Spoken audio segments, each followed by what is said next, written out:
to Lucera Lifestyle.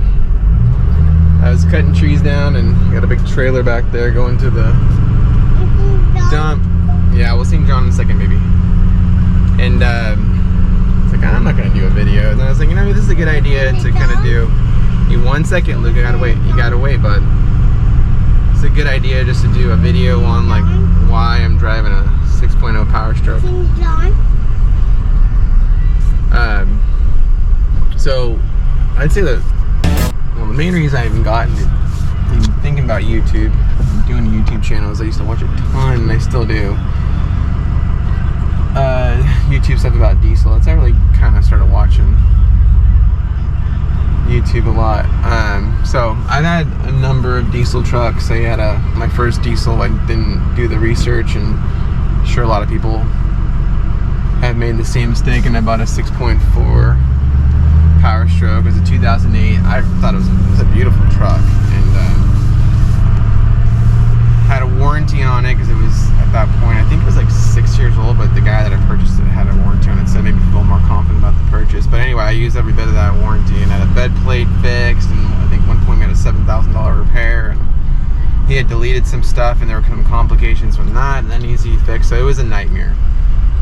So I'll probably get into that, sale that truck later on in another video, but then I moved on to an LB7 2001 Duramax long bed 4-door. Kind of wish I would have kept that one, and I kind of, without giving a lot of thought, switched it over to a 1996 12 valve, which was a cool truck, but not the best family truck, and also needed a lot of work. So hold on, Luke wants his head. Here.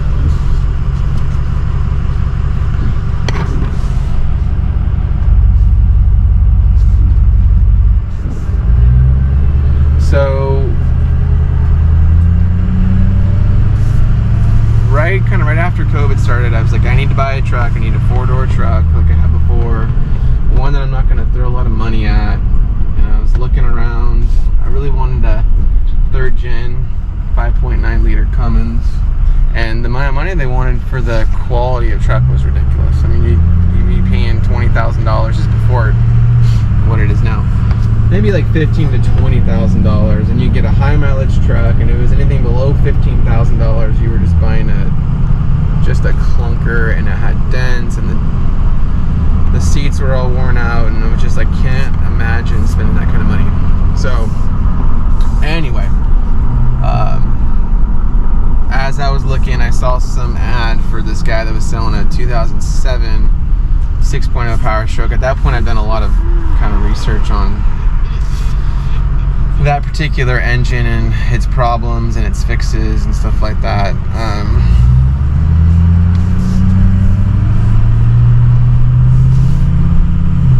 But anyway, so it was a good deal. I think he wanted like, well, maybe he didn't think it was a good deal. It was $19,000, but it was like, had 96,000 miles on it, apparently fully bulletproof.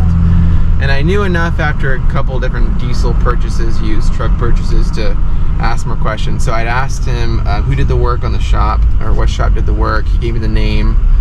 I ended up calling the shop, and they were not super willing to give me all the information I'd need, but he made it seem like the mileage on the truck that was for sale, that I said was 96,000 miles, wasn't matching up with what was the original mileage.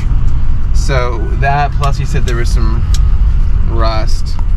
It was just like, I've had enough bad purchases to say I'm not going to do it. And then kind of weirdly, that same mechanic that owned the shop told me, hey, but I got a 2006 6.0 Powerstroke for sale that I'm trying to sell.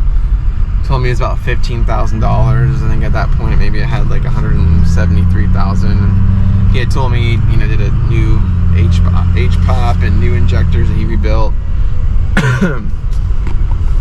I think it had the original oil cooler, and then had a bulletproof EGR cooler. So I was like, okay, let me hear more about this. So apparently this guy was working on the truck, or the mechanic had worked on the customer's truck, this particular truck, for 8 years prior to the owner selling it to the shop. And I guess the owner just needed a bigger truck to pull a fifth wheel or something like that.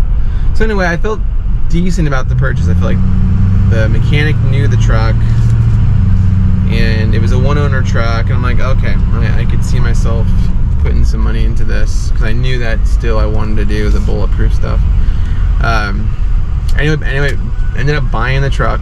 I didn't really do a whole lot as far as preventatives at that point, and then I think about maybe less than a year into it, had a radiator leak, and at that point I brought it back to that shop. It's like, you know, an hour from me, but I trusted the guy well enough, and I had seen some pretty bad diesel work from other shops before, and I just knew I wasn't gonna mess with it. So I brought it in. I told the dude, hey, I want to make sure I'm gonna take this truck to you one time and one time only.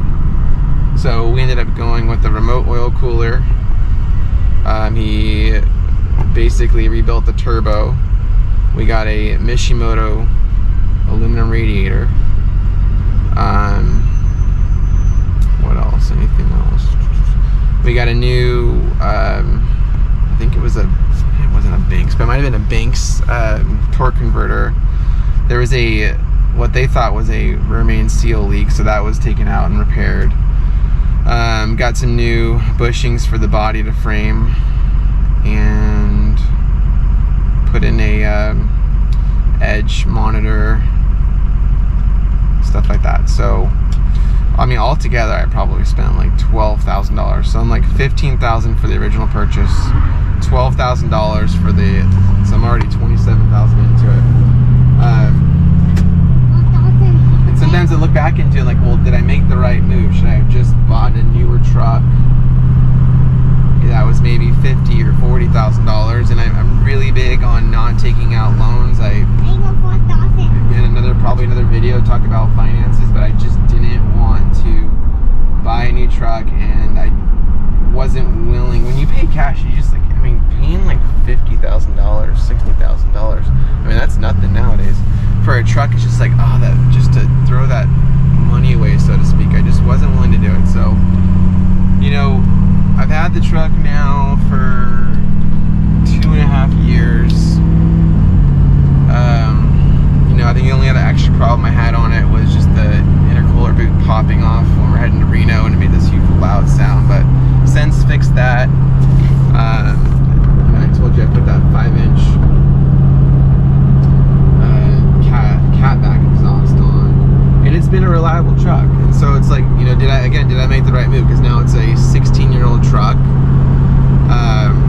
You know, I think what I liked about the 6.0 Powerstroke, a couple things, is one is it's on the used market, even during COVID times, it's still the same price. I mean, it has not gone up crazy. So you can still get, yeah, baby, we'll see the horses. You can still get a good looking truck with a good cabin configuration. Yeah, we're gonna ride it. You got it. With a good cab configuration, and I don't know what it is, but Powerstroke owners, you know, seem to like take care of their cabs better. You get those Dodge Cummins and the seats are revved up, and I just seem to people take, I don't know, it was just something I saw. So you get a cleaner truck, and then the great thing about the engine is like, yeah, there's like, you know, a handful of problems with them. Like, you definitely, there's some concerns, and who you buy it from and what they've done to it or what they haven't done to it makes a difference. But what I like about it is there's a fix to it all. Like, there's a fix to the EGR cooler, whether you delete it or you do a bulletproof. You know, I live in California, and at this point I don't think I'm mechanically inclined enough to block it, keeping the EGR so it looks stock, but I may be able in the future.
of the person looking for a used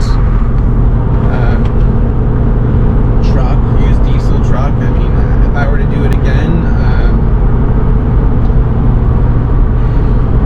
I still think that 5.9 2006 body style. I like that truck. I like the usability of it. It's a lot easier to work in this truck than this truck's a lot harder to work on than that truck as far as accessibility to things. But I'm not willing to pay that price just for that Cummins name, and I don't do a ton of hauling. I mean, I plan on buying a travel trailer, and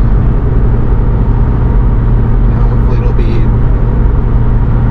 reliable tow rig for me. But it's my everyday driver. I ride my bike probably to work about 3 to 4 days a week anyway. So yeah, I'd encourage you to look into them. Know that there's a